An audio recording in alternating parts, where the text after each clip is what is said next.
Hi again, this is Megan, and you're listening to Kinda Coast Fire.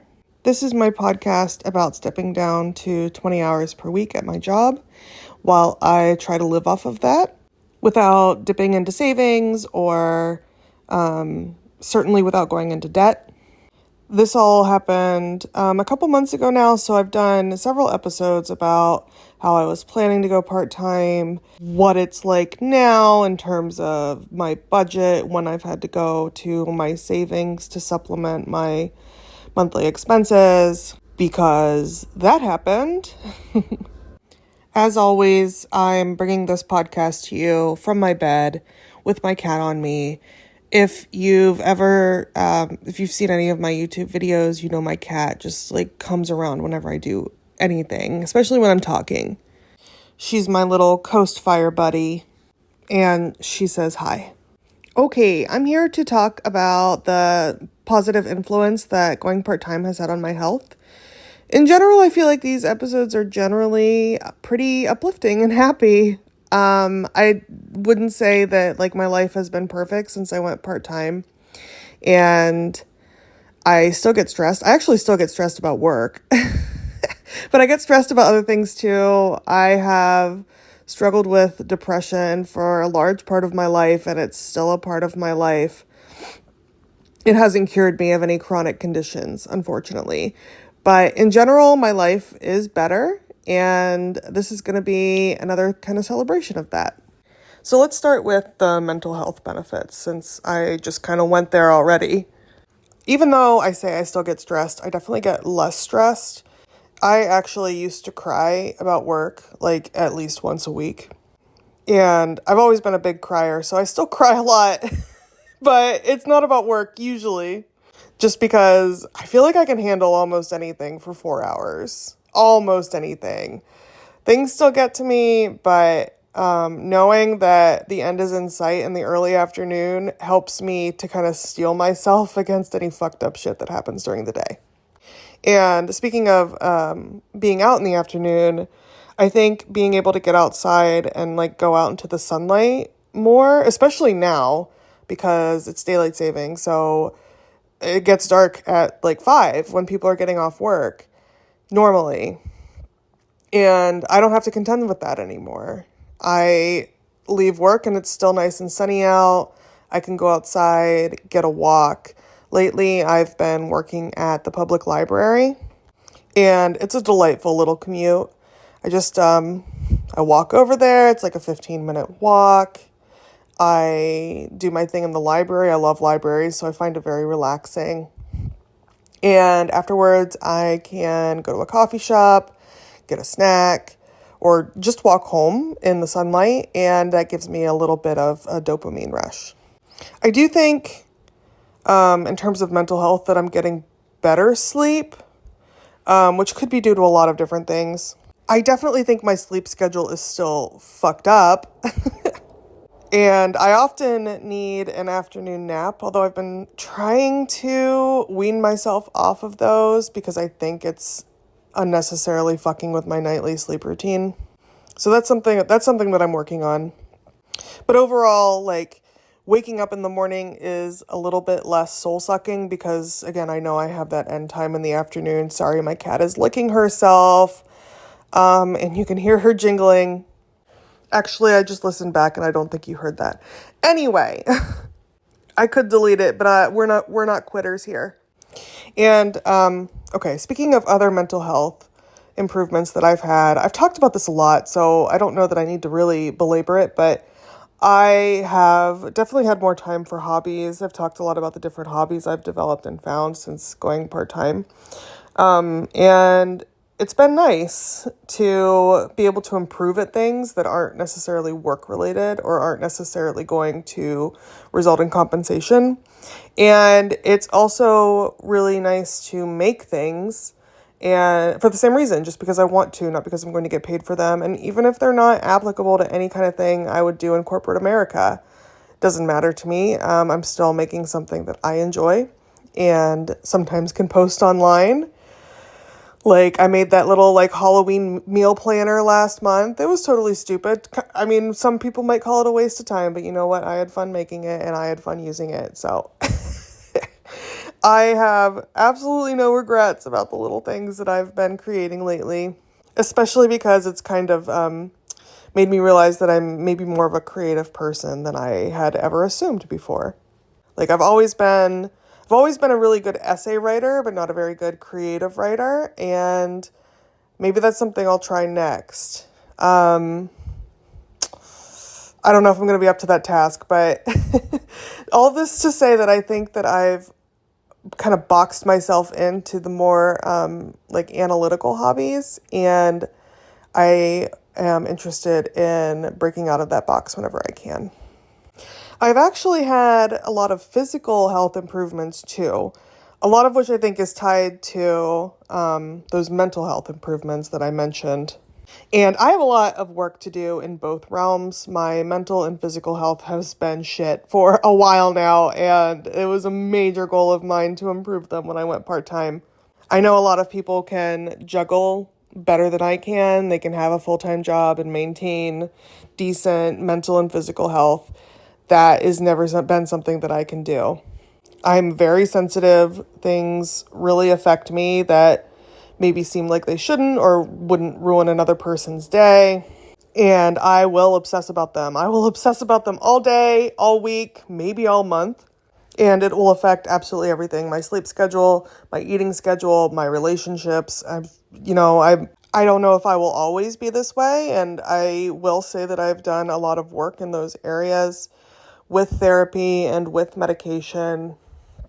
I don't really see this as defeat or anything, but I'm not suggesting that, you should just lay down and sloth it out and I don't mean sloth it out as in be lazy. I mean as in your defense mechanism is sleeping because I feel like that is the sloth in me. The sloth in me sees the sloth in you. But anyway, I don't think that's necessarily healthy. Like, I don't think avoidance is the right answer, I guess is what I'm getting at. And I don't avoid everything. Like I've mentioned before that I do have, it's hard for me to go out and do things, but I do them because I know I enjoy them and I enjoy seeing people and exploring. So I force myself to do those things because I'll enjoy them and I know they're good for me. I don't know if forcing myself to work at a corporate job 40 hours a week is ever going to seem that important to me, to be honest. So yeah, I could force myself to do it. I have forced myself to do it. Is it adding value to my life in a way that I really appreciate? That I don't know. I'm not saying never. I am still planning on working a full-time job at some point again in the future. I don't know what shape that will take, but I'm planning on it. But also, if I find a way to make it work where I don't have to do that, I really don't think I'm going to be that sad. So one of the ways that this has improved my physical health, and it's kind of wild, I posted about this in a story at one point. By the way, if you're not following me on Instagram, you should do that. I am bitch.fires. Okay, but what I posted about was that my heart rate has gone down so much since I went part-time. I always, I have tachycardia on all of my records from doctors because my heart rate has always been very high. And I attributed that to just poor health and being an anxious person. Oh, and genetics. People in my family generally have high heart rates, or my parents do, I guess. My mom does. Anyway, whatever. It turns out it's not true because I am in no other way in better physical health. Like I haven't lost weight. Not that that's like an indicator of better health, but I have not lost weight. I don't look any different, and I haven't really changed my exercise routine, except I guess I walk a bit more. But my resting heart rate has actually gone down more than 20 beats. It used to be like 85. That was my resting heart rate. And if I was like sitting there in a meeting, it would get into the 90s, sometimes into the 100s, because that's how much I hate participating in meetings or giving presentations or anything like that. I don't know why this doesn't bother me. What's my heart rate right now? Okay, my heart rate is 70. That's way better. But what I'm getting at is that my resting heart rate right now is in the low 60s. It's never been this low, ever. And another thing that's improved, according to my Apple Watch, which is also what I'm measuring my heart rate on, is my VO2 max. I just got an alert about it today, actually, that it's gone up. It's still absolute garbage, that one. That's bad. In fact, I get alerts from my watch all the time about my low cardio fitness levels.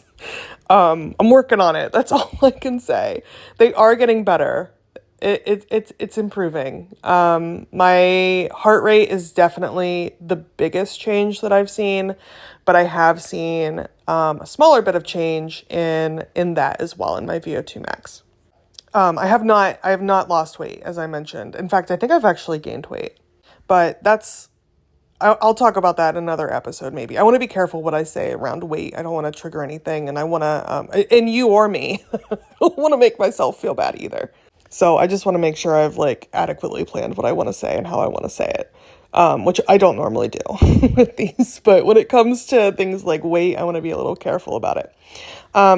However, I definitely have more of a desire now to cook. I've always liked cooking.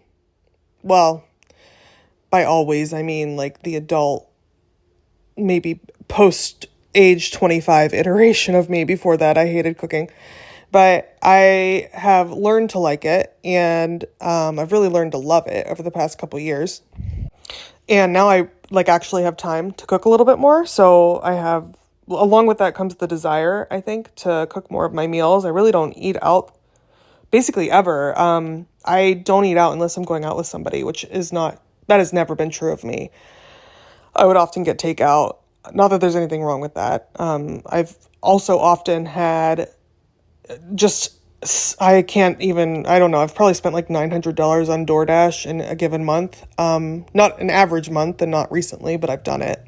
I'm no stranger to food delivery, and there's nothing wrong with it if that's how you're going to get food and nutrition for the day. But lately I don't eat it. I actually enjoy eating at home and eating healthier snacks and eating less emotionally because I'm less stressed about work. Though I still have a snacking problem. Again, calling it a problem. Let's scratch that. It's not a problem.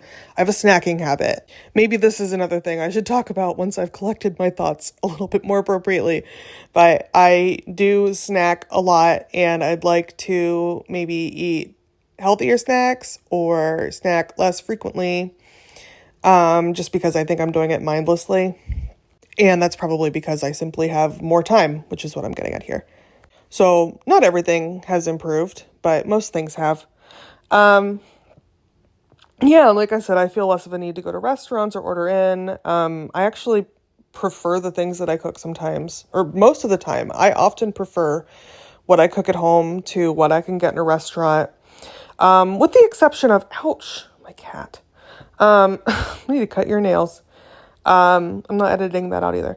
I will say that, of course, there are some restaurants that will do better in some dishes. There are some dishes I just can't cook because I haven't learned, or I just don't have the background, or whatever. Especially particular cuisines. I'm not talking about those, but my favorite go-to meals, I know how to make them to my taste better than a restaurant does. And of course that's generally healthier. I think everybody would agree with that, right? Better sodium, better cholesterol, better sugar, better portion sizes. Overall, just you are going to be better off eating at home.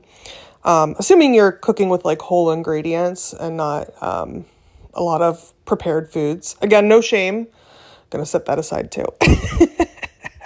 I eat plenty of prepared foods, don't get me wrong. If you eat them, count yourself lucky if you're able to provide food for yourself or your family, but also just yourself. And good job keeping yourself alive over there. The fact that any of us are alive, not even talking about mental and physical health and wellness, but if we're just surviving every day with all the shit that is happening in the world these days, then true, that's not, I shouldn't even say that as though it's funny. Truly being alive and safe is nothing to scoff at. Anyway, I think those are the highlights. Again, I don't want to make this sound like this has cured all of my problems because I want to keep this realistic. Some things haven't improved. I still have days where I don't want to get out of bed. I still have some things haven't gotten better. I still have a shitty sleep schedule. But yeah, in general, I'd say mental and physical health are doing better. The lowering my heart rate thing has been by far my biggest win. That's unreal to me that I just assumed that I had a really high heart rate. And it turns out by not changing much else in my life, it's actually normal.